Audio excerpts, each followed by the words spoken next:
Good evening, everyone, and welcome to another edition of You Ought to Know Live, seen and heard live every Tuesday evening, 7 p.m. on the Hangout10.com network. It's great to be with you today. I'm Dave Serio, your host. I'm the host of a radio program called You Ought to Know, now airing 5 hours every single Saturday, 7 a.m. till noon, on DaveSerio.com. And, of course, on the radio stations throughout the day, 7 to 8 on Q1370 and 99.9 FM in Harford County and also Baltimore. That's 7 to 8. 8 to 10 for our 18th year on WCBM. That's AM 680 in Baltimore.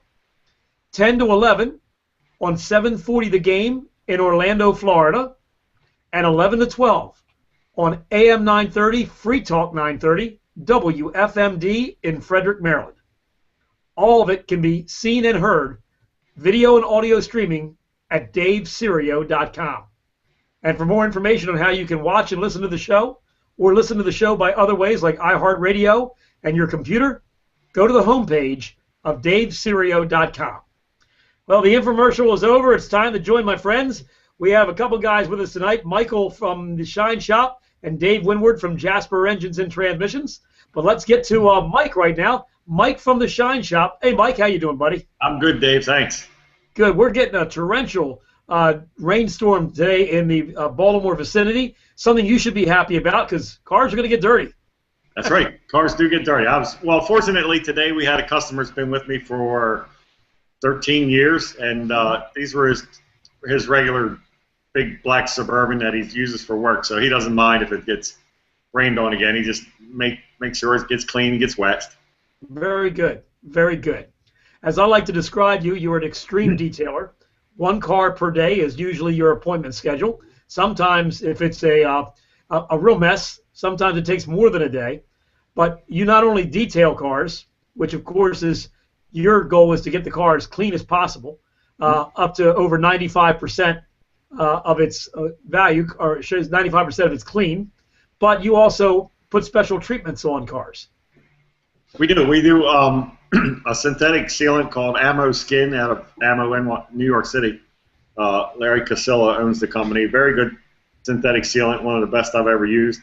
And then we do, we're one of the only installers in Maryland that does Seaquartz Finest, which is a quartz ceramic coating, semi-permanent, that gives you extended durability and scratch resistance, and it just makes the car really look good. It enhances the shine. It's like putting a magnifying glass on your paint. And we're one of the only 2 installers in Maryland that do that. Very good. Now, speaking of cars that look good, we're hopefully going to see a bunch of them Saturday morning. Oh, yeah. We'll be at Radcliffe Motor Car Company on Owings Mills Boulevard. I believe it's the 8th annual vintage Ferrari event. And, yeah, you'll see cars that are worth a couple $1 million, newer Lamborghinis, Panteras, and Alfa Romeos and Fiats, and anything Italian will be there. Well, I'm certainly hoping you're going to see my Pantera. We are cutting it about as close as possible as you can get to finishing a restoration, but I went by there yesterday to see the car, and he's got all the paint done and shined up, and it is gorgeous. It really is. I'm looking forward to seeing it. Now we just got to put it back together again, you know? Well, that should only take a day or two. Isn't that what they do on TV? Well, that's TV. This is reality. So we'll see. All right, so we're going to be at Radcliffe, that's Radcliffe Motor Cars in Owings Mills, Maryland, and that is Saturday, 9 to 3. And name some cars you think that are going to be there. Oh, there'll be Ferrari Lusos and 275 GTB 4 cams and 430s and the Magnum PI cars. I don't know. I honestly don't know all the numbers. I've done about every model of the Ferrari there is, but I never remember all the models. The Magnum PIs are 308s, and then they step it up to the 325. Spiders will be there, and a couple of the newer ones, but mostly the vintage ones, the 265, 275s, the Lusos, GT3 something or others will be there. Like I said, a lot of the Panteras, and then you get the younger crowd bringing in the Lamborghinis and all the more flashier cars. Sure. And also Fiats will be there along with Alfa Tomatoes. It's gonna be some nice cars. Yeah, I'm sure you'll see some older Fiat 500s and probably a couple of new ones too. Right. That's the way it's been here the last couple of years. So. Very good. All right, Mr. Mike, we're gonna be back with you in just a few moments. Do you have a tip for us for tonight? I have a couple of the most commonly made detailing mistakes we'll tell you about. All right, and is this from real life or is this? Real life. Not for me, of course, but. Sounds good, Mike. Hold on just one moment. I'll be right with you, buddy. Okay. Dave Winward from Jasper Engines and Transmissions. Hey, Mr. Dave. How are you? I am doing well. Good to have you here tonight, buddy. Thank you. Yeah, Mike was saying about he's going to share some of the most common detailing mistakes or car wash mistakes. When I was in high school, a friend of mine Brillo padded his entire car. Yeah, there you go. An entire paint job after that, but he didn't know. He just got the Brillo pad out. And it didn't come to his senses like after a few small square spots and said, "Whoa, this is not going to work." Well, I guess when the car's wet, you really can't tell. That you're putting that fine scratch on it, and then when it dries out, it's like, what happened? Well, I hate to say this, but Mike Lambert just said, "Okay, the 9 things that you can't mistakes making," But believe it or not, I still see that occasionally. Oh, that's amazing. That's amazing. Well, it sure takes out the blemishes. That's for sure. It will. It will. So how's Jasper Engines doing? Things slowing down just a little bit after that winter freeze? Yeah, maybe just a little bit. We're still, really, really pumping them out, and but we would expect that. Normally, spring and fall, things tend to slow down a little bit historically, just because it's not super hot, it's not super cold. Cars are their happiest when it's 70, 75 degrees. So when something breaks, it's usually frozen or overheated. Right. So our averages are much higher than they normally are. Still could be some of the effects of winter, or maybe it's just a good time to for vehicle repairs. I haven't looked at the numbers as far as new car sales. Well, my gut is they're probably not that good right now. I don't know if you've heard any numbers yet. I haven't heard anything for for April's not done yet. Waiting to hear for April. March wasn't bad. They were all up. Ford, GM, and General Motors. Ford, GM, and Chrysler were all up from last year, and last year wasn't bad. So it is good, but let me tell you, GM just shot himself in the foot recently, and they say their new sales are really not affected too much by this recall situation. But I can't imagine it's not. Yeah, that's scary, and as long as they stand behind it and fix them all, they need to do something quick. Yes, and they are doing things quick, but now they're having an issue, and they've got an investigation going on the 2014 Chevy Impala. They had a rental car that had the collision avoidance system just happen randomly, and it did it like 4 times, and on the 4th time, now again, this is allegedly. We don't know. This could be a hoax. It's very easy to slam on the brakes on a car, so you don't know. But according to the gentleman driving the car, he heard 3 quick beeps, and then all of a sudden his car just nailed the brake. And the 4th time it happened, on his way back to the rental car agency, got rear-ended. Oh. So nobody was hurt, but now they're investigating 2014 Impalas to see if there's any problem. Toyota had what was classified as unintended acceleration, and now we have unintended brakeation. So it's not fun. I guess I would choose the braking over the accelerating. I don't know. Well, actually, I wouldn't, because if you have unintended acceleration, really your brakes are stronger than your gas. So the people that had accidents like that just panicked or just didn't turn the key off or hit the brake. Simple as that. I'm wondering about, my car's got that push button. I'm thinking, what if I push that button and it doesn't turn off? Then what do you do? Well, I'll tell you what you're going to run into, and you've got to make sure of this. This happened to me. Yours starts with a key fob in your pocket, right? Yeah. Yep. My key fob went dead in my Challenger. Your car won't start. Yeah, I have had that happen to me before, and car wouldn't start, and it was only a couple weeks old. Ended up getting it towed back to the dealer, and they unloaded it off the tow truck, walked up to it, started right up. Yep. And haven't had the problem since. But the other day, I got a light that came on, and it said key fob low on battery, and it hasn't come back on since. So well, get the battery taken care of right now. Yeah, that's a good idea. That may be your only warning. I didn't get any warning. I just went out to my garage, went to start my car, and it was stone dead. Mm-hmm. And it had been sitting on a battery tender for a while, and I knew the battery was okay, but I even put battery cables on it just to see nothing. And then I just decided it had to be a situation with a key fob. So one other day I'll tell you about the Dodge dealer I went to at 3 o'clock on a Saturday afternoon. Let's just say they don't keep their best personnel there at 3 o'clock on a Saturday afternoon. I ended up having to show them what battery to put in. And then when I got home, I clicked on it and it still didn't work. And I said, this cannot be. I took it apart. He put the battery in upside down. Oh, great. Yeah. So anyway, tell us what's happening in the world of Jasper Engines and Dave Windward. What do you have for us tonight? Well, I had some information on transmissions and some of the testing that we're doing. I also have contests, some good prizes to give away, and the answer to the question last week, or I guess it was 2 weeks ago. I couldn't make it. 2 weeks ago, yes. Do you want to show the video now? We'll get that sure away, and then we'll come back for the contest. Absolutely, it's a very short video. Well, one of the things I wanted to share. Let me see. Talking about torque converters, I wanted to share a picture of one of our new torque converter balancers. This is made by a company called Heinz Industries. It is the most state-of-the-art torque converter balancers, and the only way I can really describe it is if any of the viewers are familiar with tire balancing, it's kind of like having an old bubble balancer that used to have the little level, and you could just kind of line up the bubble, compared to one of the new dynamic tire balancers that spin the tire and put a load on it. So this is this particular one. Do they have 57 different varieties? they might, but this old Heinz. Okay. It will actually balance this to a half a gram.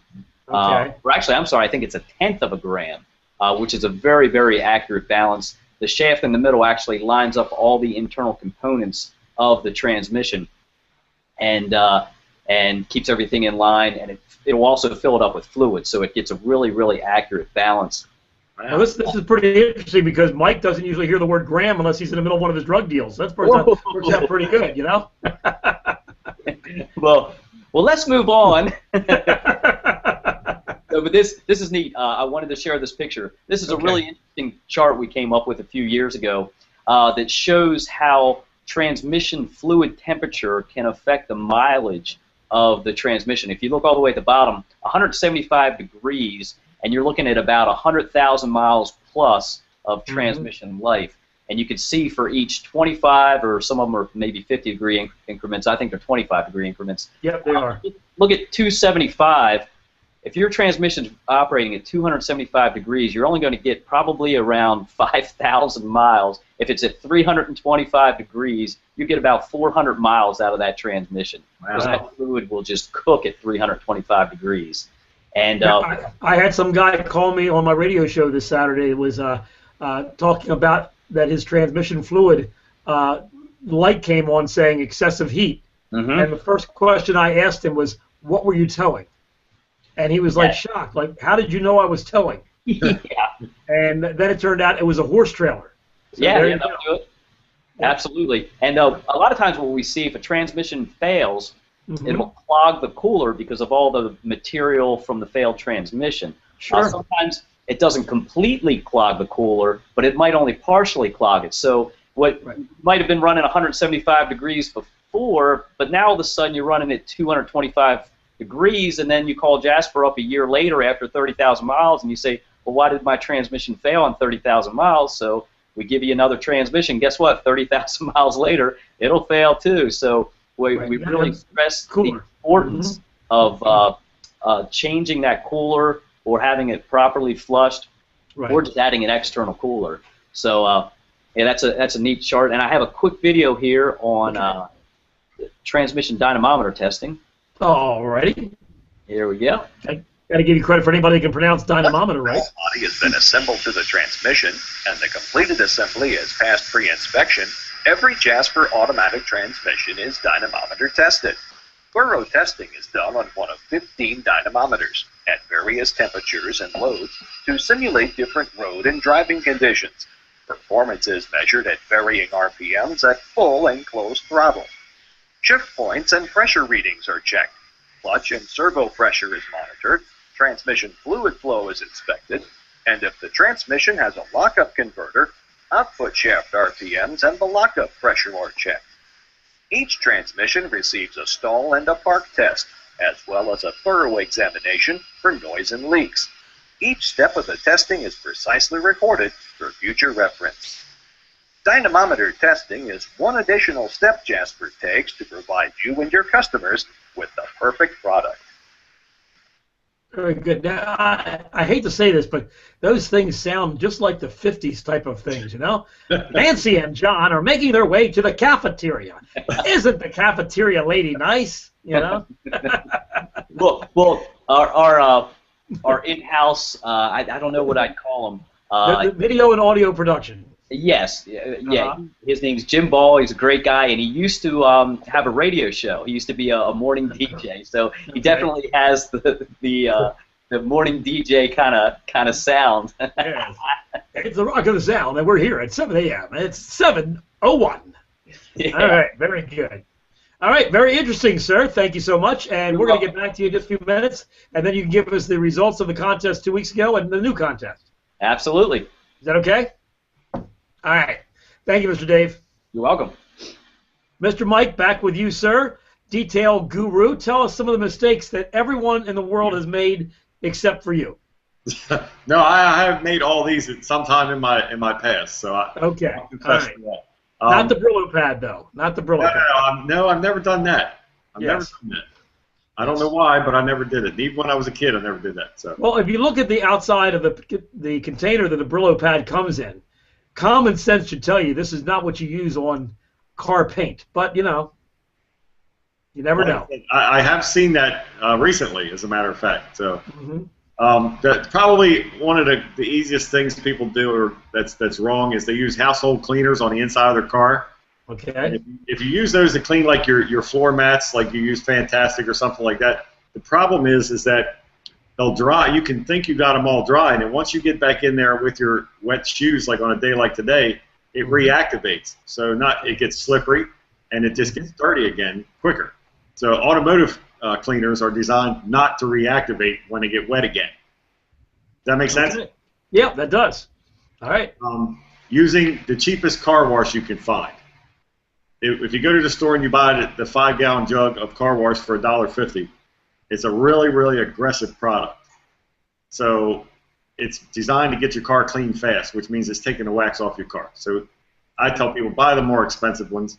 You know, as nice as you get what you pay for, so buy the best you can. Using solvent-based or spray-on tire dressings, they have a tendency. People have a tendency to over-apply them, and what will happen is it'll sling off the tire and go down the side of your car. Well, that stuff will stain the paint, and then there's no getting them little spots off. I had a brand new Lexus 350 F Sport in here, white, and the guy likes shiny tires, and it had nothing but black spots down the side of it. So did you get them out? Oh yeah, they came out. We altered his tire dressing regimen now. Yes, we did. Hey, Mike. Yes, sir. When I was at the dealership a long time ago, we used to run into the problem with the detail guys who would spray so much of that tire shine, it would get on the brake rotors, and it would actually it would mess up the rotors to where we would have to replace the pads because it would glaze the pads. Yeah, the dealerships like that high shine. They like cheap and they like solvent based because it lasts a long time. Had a funny smell to it, like a flowery smell, like. It's all solvent-based dressings. And the thing about those things is that stuff is so flammable. It has like hexane in it. They used to have hexane in them. Yeah, and it was killing people, and they would put it on the motors too. And if you got any kind of a spark, there's a fire. Yeah. So generally now with the VOC regulations, everything's pretty much water-based. You can still get solvent-based dressings, but these guys they put it on the tires that it's running off. It'll get in the ABS sensors. It'll get on the rotors. And if you're working on a Ferrari that's got $30,000 worth of carbon fiber brakes on it, you don't need any of that. So I prefer the gels that you just wipe on, and then you can pat them dry, and nothing slings off the tires. All right. So give us some more mistakes, Mr. Using regular towels or sponges to wash your car. never a good idea. You need to use a dedicated wash mitt that has a place for the dirt to go. And I see people all the time at car shows and parking lots and at the Cars and Coffee, they just take a dry towel, wipe the dust off the car. And that's just doing nothing but running sandpaper back and forth over your car. So that's pretty well. That's mostly the common ones. Okay, and it is common because everybody in the audience, raise your hand if you've done that. There we go. Thank you very much. Every one of them. Yep, Dave Winward's not raising his hand, but trust me, he's done it. Yep. Especially the dry towel. Oh, yeah. I go to a car show and I do that sometimes. California dusters is a big culprit. I have my opinion on them. I throw them all in the trash. Mm-hmm. But some people love them. Some people have good luck with them, but they know how to use them. Right. But I still have a problem with the dirtier it gets, the better it works. Well, they're named after a state that started a lot of problems already, so what the heck? Well, it does come from the left coast. So. There you go. There you go. Yeah. All right, Mike. So this Saturday, we'll be there. Now, are you going to I know you don't have any interest in Fords as such, but the Krause Ford Show in Tawnytown is a real good show. I'll be there Sunday, 9 to 3. And that's at Krause Ford in Tawnytown. Yeah, I know exactly. That's an all-Ford show. So we'll have Mustangs and Shelbys and Panteras and Cobras, and they have also, of course, all kinds of other Mustangs like Salines and Roushes and all that. So it's a good show. I'll say something to Lena. I know she really likes the Mustang, so maybe I'll send her. Maybe we can get up there. That'd be great. What she has planned. So. Love to have you. Yeah, and Saturday also, we forgot to mention, we're going to be doing detailing tech sessions all day. Yeah, right. My friend Rod Kraft from McGuire's, he's the national paint finishing consultant, and he's everywhere. As a matter of fact, I think he's going to be in Louisville this week until Thursday. He does all the training for the Lexus technicians and the Toyota guys and Mercedes guys.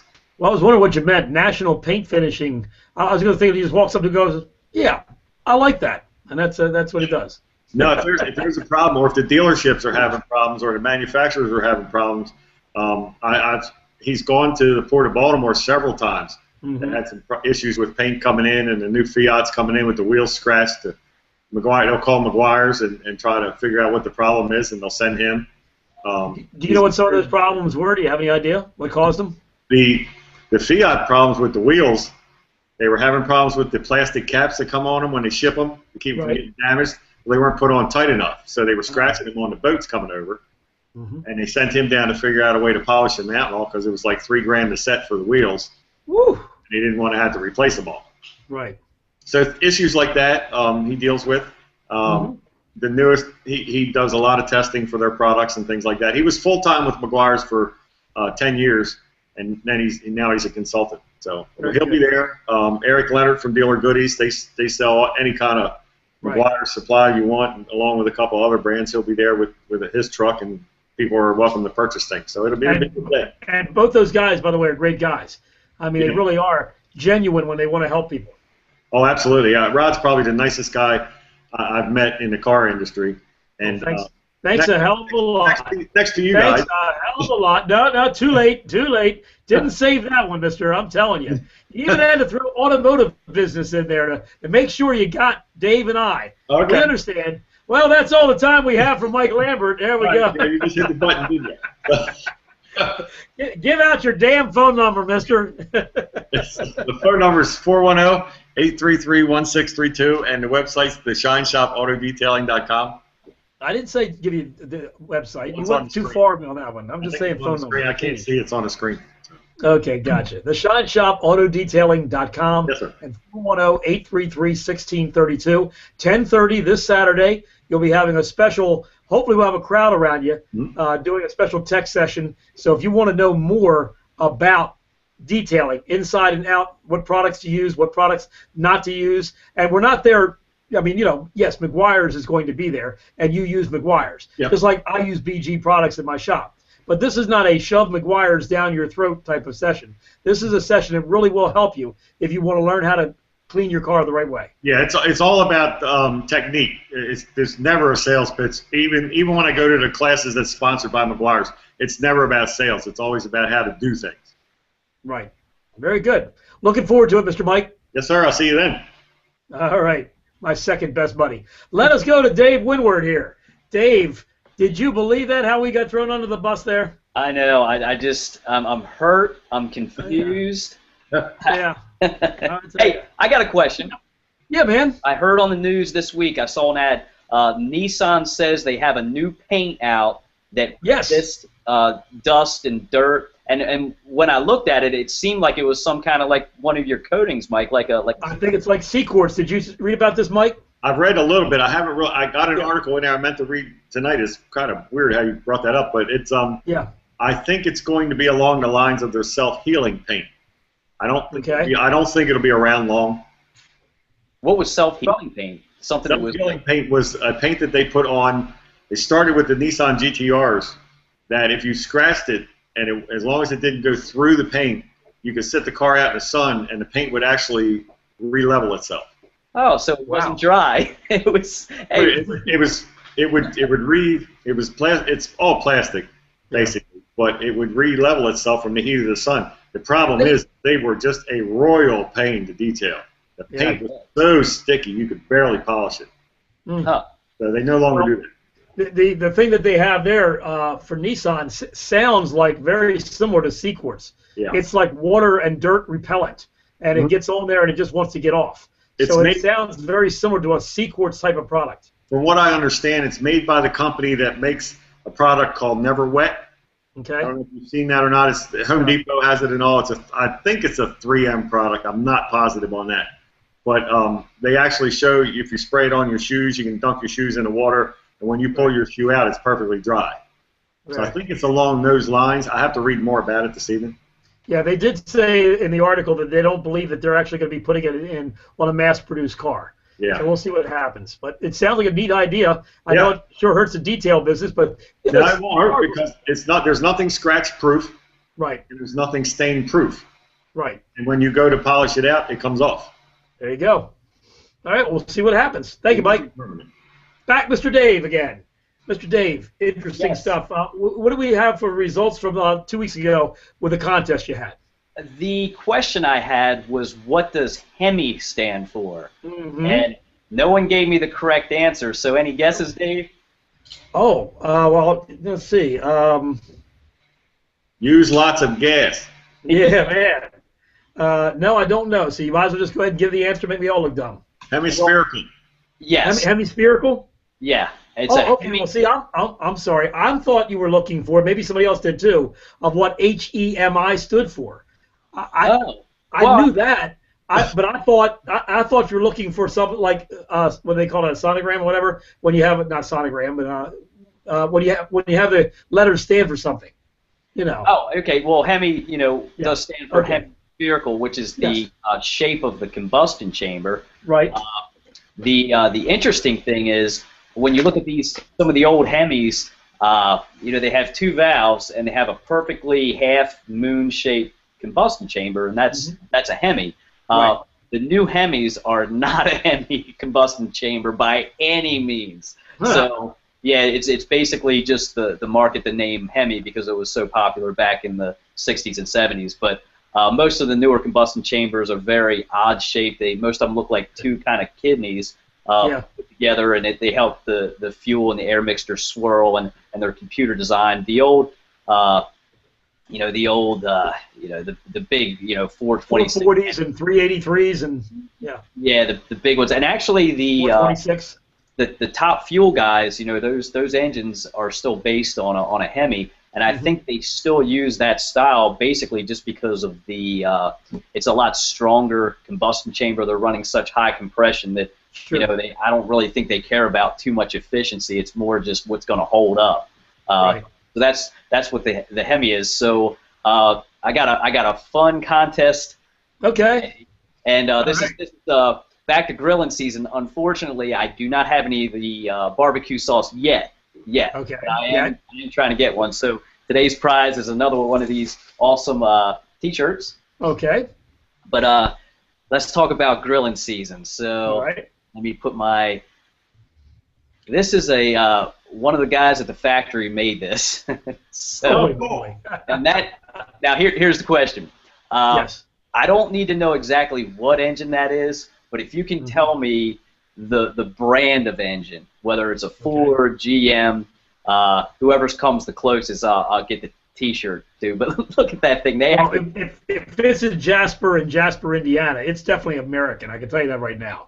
Yeah, and somebody actually, they drilled that hole, and I don't know what they used to grind out the whole inside of that block, and they're real heads. That thing probably weighs 250, 300 pounds. And I don't even tow that behind your car to take to a. Oh yeah.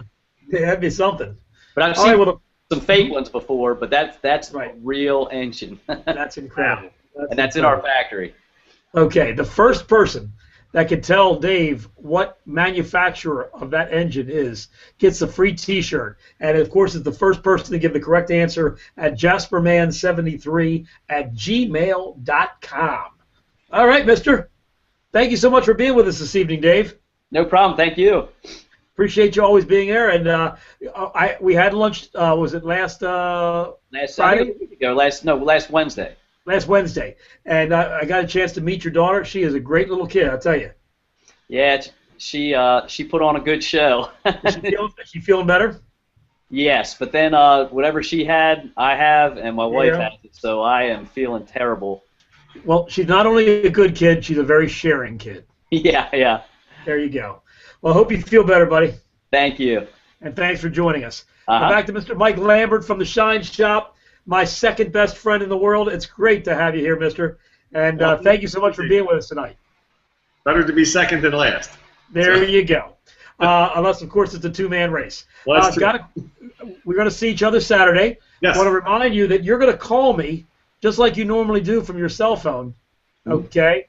And we're going to get you on. And we're working out a deal right now with the radio station on the 7 o'clock hour that if somebody wants to talk to you over the air, I think we can work that out. I talked to the engineer of the station this morning about that. Oh, cool. Okay. Yeah, that'll be interesting. I'll tell you, we've had a lot of really nice people call from them radio shows. Great. Nice people. Yeah, we've got a couple of reservations out of it, and a lot of people just asking some really nice questions, and they're really nice people to talk to. Well, hopefully they'll be just as nice in person, and we get a chance to see them this Saturday. Yeah, I hope so.